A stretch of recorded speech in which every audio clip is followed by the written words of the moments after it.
Well, Foundation is off to a solid start for a premium sci-fi show, and along the way, subtly straddles the line between criticizing religion and agreeing with some of what the Bible says about humanity. Stick around to hear my thoughts. I'm Peter Franson from christiangeekcentral.com and Spirit Blade Productions. This is my uncut review of Foundation, the Apple TV Plus series premiere, episodes 1 and 2. The synopsis on IMDb says, a complex saga of humans scattered on planets throughout the galaxy, all living under the rule of the Galactic Empire. Okay, that's really generic. Episode 1 description, Gail Dornick leaves her life at Synax behind when the galaxy's greatest mathematician, Harry Seldon, invites her to Trantor. Still not quite descriptive enough.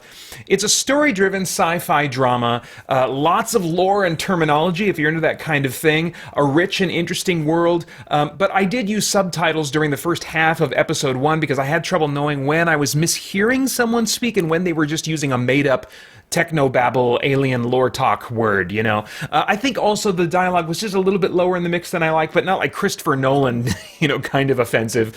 But anyway, yeah, so there's a lot going on verbally that was a little bit challenging now and then to keep track of. I was good by the second episode. The basic premise is that a probability mathematician is predicting the doom of all civilization and wants to help future humanity rebuild society by right now creating a storehouse of knowledge for them that he calls the Foundation. But the three reigning emperors, which are made up of a single person successively recloned for thousands of years, want to keep their status quo of power, and they see this mathematical prophecy as a threat to that. So the math people are trying to survive and save the future of humanity while dodging dangerous political powers is the basic kind of a premise here.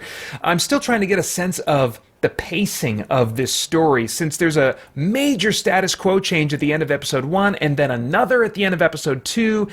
In episode 2, I initially thought that they were rushing this romance that seemed to like suddenly come out of nowhere. I was like, oh, these two they're getting together, I guess. All right. It was handled so abruptly, and I wasn't remotely invested in it because of that. But by the end of episode 2, the situation changed so much that I get the feeling this might be a show that's actually going to cover a long span of time, and so it can only very briefly develop certain things that other movies would, spend other shows would spend like 3, 4, 5 episodes on, but they're doing stuff at a much quicker pace because they're going to cover so many more events and a much longer timeline in a shorter number of episodes. So I think it's maybe intending to be, as the description does say at IMDb, a saga rather than a zoomed-in exploration of a few key events and characters. I'm not sure how I feel about that at this point, but since I already much prefer character-driven over story-driven stories, and one of the more interesting characters to me looks like they're probably dead at the end of episode 2, I'm not feeling hooked to the show yet. I'm not feeling like, oh my gosh, I've got to see more of this and more of these characters at this point. As far as the cast goes, no performers took me out of the experience, but neither did they especially draw me in with their performances. I felt like they represented their roles well, and that's mostly fine given that the show seems story-driven and not character-driven. As far as stunts and visuals go, the trailer for this show wowed me a couple months ago when I saw it and gave the impression to me that this show would significantly raise the bar in terms of visual effects quality and cinematic quality and even what we would normally expect from already great-looking premium streaming shows. But the first 2 episodes actually, to me, felt on par with great streaming shows rather than raising the bar. So that's not necessarily a criticism. Just felt a little bit let down from the really impressive trailer for me. I still like the somewhat metallic, washed-out color scheme and how it aids the serious tone that they really are keeping throughout. But I would have liked something on the level of Raised by Wolves, if you've seen any of that HBO series, in terms of visual effects and stylized cinematography, just the quality bar that was raised by that show. And it doesn't look like this is quite that kind of show. As far as themes, is there anything of moral, philosophical, or spiritual significance going on in the themes of this thing that might trigger some worthwhile thought or conversation? There seems to be, predictable for the realm of science fiction, leanings toward naturalistic thinking in the writing here, and I'm not familiar with Asimov. I've just seen a lot of stuff based on his work. I've not read. I really don't enjoy reading science fiction. But I mean, that's what I've come to expect in particular from what I know of Asimov.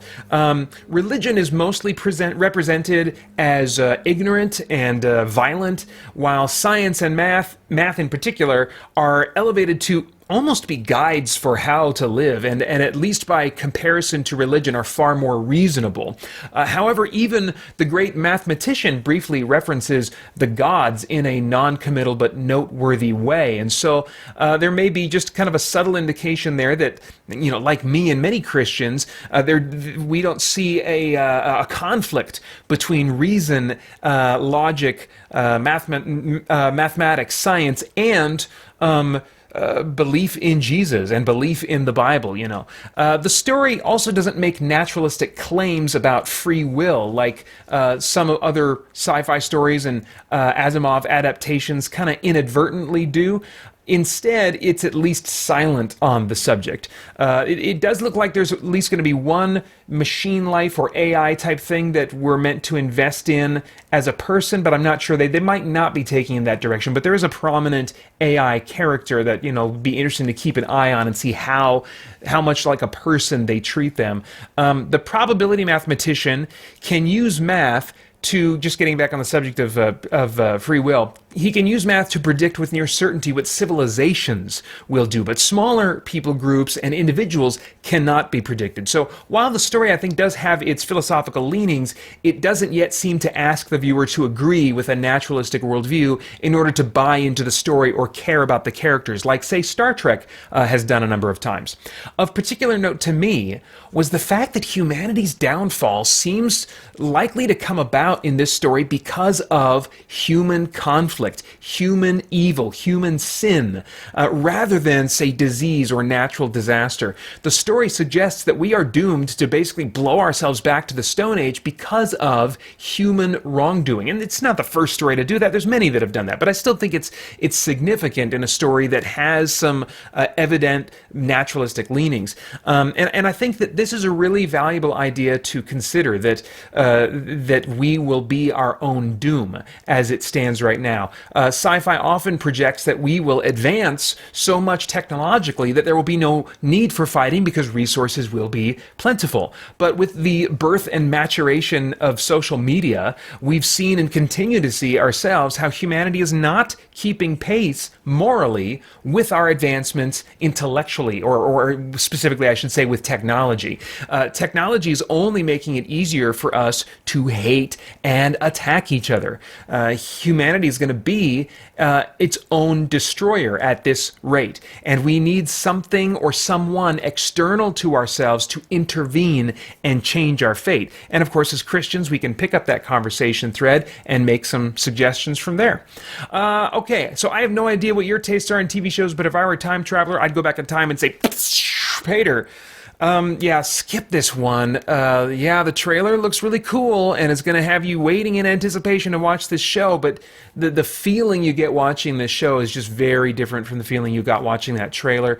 So, don't totally forget about it, but check back when it's all done. Not canceled, but seen through to a satisfying conclusion. If it does that, check in with it again and give it another try. You prefer character-driven stories, and you've already started watching The Expanse recently, which is another story-driven futuristic sci-fi show about factions on the brink of war. So you are good on that front for right now. I didn't catch the rating, but it seemed about TV-14 for violence, suggestive language, and sexual situations without nudity. And those are all my thoughts for now on Foundation episodes 1 and 2.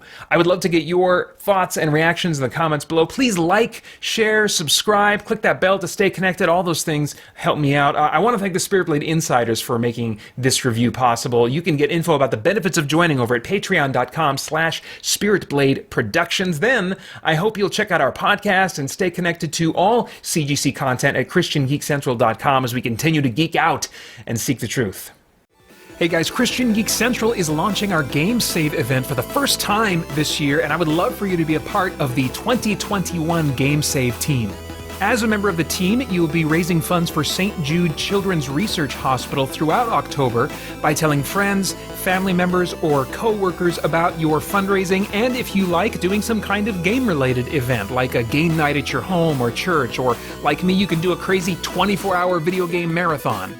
As your team leader, I'll provide tips and resources to make your fundraising as fun, easy, and effective as possible. For more information about the event or how to sign up, check out the links to some helpful videos below. You can also leave a comment or email me at paeter@spiritblade.com with any questions. I cannot wait to get this started. Would love for you to join me. Thanks.